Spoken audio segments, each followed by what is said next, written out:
my friends, and how you doing? My name is Frank James Bailey. For the past few weeks, I've been giving you a Kickstarter tip. However, this week, I'm going to change things up just a bit. Since my Kickstarter for Olivia, the Mighty Kraken novels starts in exactly 1 week, with this video, I'm going to give you a sneak peek of the Kickstarter. Now, you won't be able to read all the details. I'm not going to tell you about all the rewards and the stretch goals and stuff. I'm primarily going to focus on the story. Because when people want to fund a Kickstarter, they want to know what the Kickstarter and what the story is about. They want to know how the creator came up with the idea and all that kind of stuff. So without further ado, here's your sneak peek at Olivia, the Mighty Kraken novels. First off, I want to reiterate, this is a wrestling novel trilogy. Are you a big fan of wrestling? Do you remember big names in wrestling like Andre the Giant, Hulk Hogan, or Queen Kong? She was a female wrestler in the 80s, and she was a pretty tall woman. If you're a big fan of wrestling and you love to read about great relatable characters, then you're going to love Olivia, the Mighty Kraken novels. The star of the story is Olivia. Her name is Olivia Lena. She is 24 years old and she's 6 feet 6 inches tall. She works as a bouncer at a gentleman's club called the Rat Hole. And the reason he called it the Rat Hole is because it's literally a hole in the ground. It's an old underground bunker turned into a bar. More specifically, a strip bar. So it's a hole in the ground bar called the Rat Hole. Olivia's younger sister, Emma, works there as a stripper. Now, Olivia wants nothing to do with stripping. She wants nothing to do with taking off her clothes. She has dignity, but she also wants to keep an eye on her sister because her dad is deceased and their mom is in prison. So Olivia gets a job there as a bouncer. And seriously, who's gonna mess with a woman who's 6 feet 6 inches tall? The owner of the bar is Frank Gambini. Yeah, I named him Frank after myself. And the way I describe Frank in the book, well, he has gold chains, he has a mustache, he looks very sleazy. He comes up with this ingenious idea to make extra money by doing mud and oil wrestling. After all, those kind of bars have that kind of stuff, right? He tries to convince Olivia to do that, but she wants nothing to do with it. She's the bouncer. She's respected as a bouncer.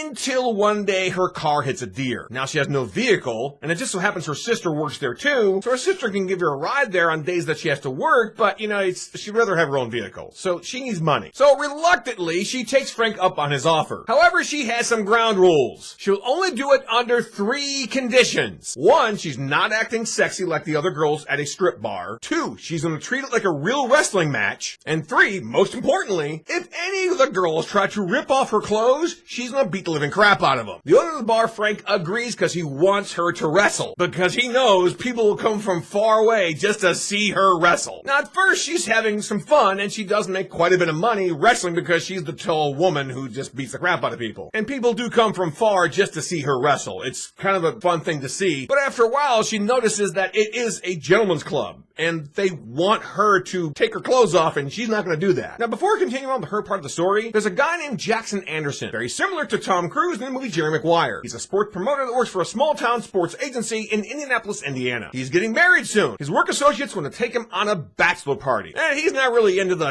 girl stripping stuff, but okay, whatever. I mean, it'll be fun. So they take him to the Rat Hole. And it just so happens that he happens to have his bachelor party on the night when Olivia is oil wrestling. And Frank, being the sleazeball that he is, paid another girl to try and rip Olivia's clothes off. It didn't go well. So Jackson is sitting on stage watching Olivia beat the crap out of this other person. So when it's all said and done, Olivia's holding her up by her hair, yelling to Frank the owner, "Frank, you failed. I am never getting naked in this damn bar." And Jackson, he sees a star. Yeah, she was oil wrestling, but he sees a star. And generally, that's how it starts. In the summer of 2023, I wrote a novel called Olivia the Mighty Kraken. The book was around 325 pages. As I began to do some rewrites, I realized it'd be better as a series because a lot of wrestlers changed their names, like John Cena. Andre the Giant wasn't originally Andre the Giant. By the 3rd book, she becomes a badass, mega tall female professional wrestler, better known as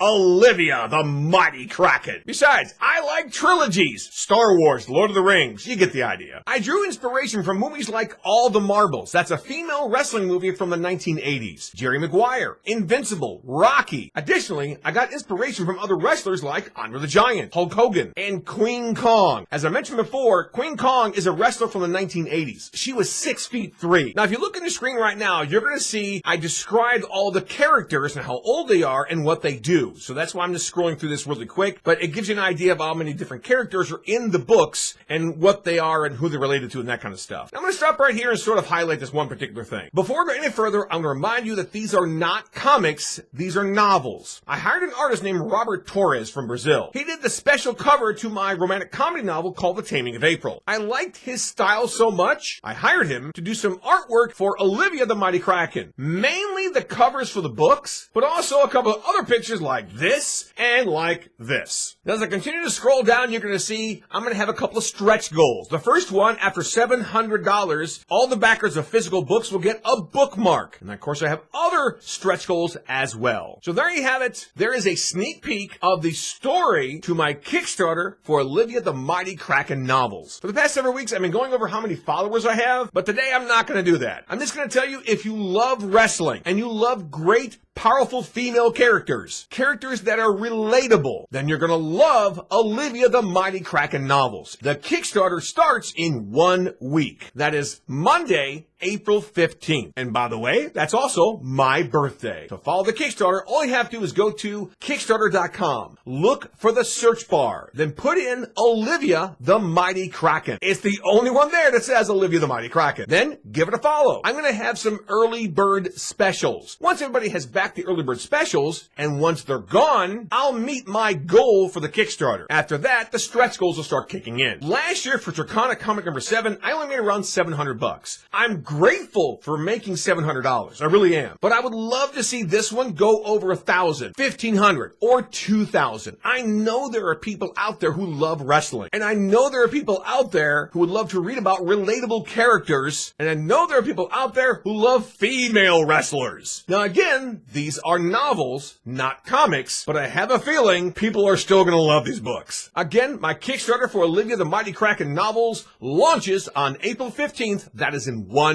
week. My name is Frank, and as always, thank you for your support.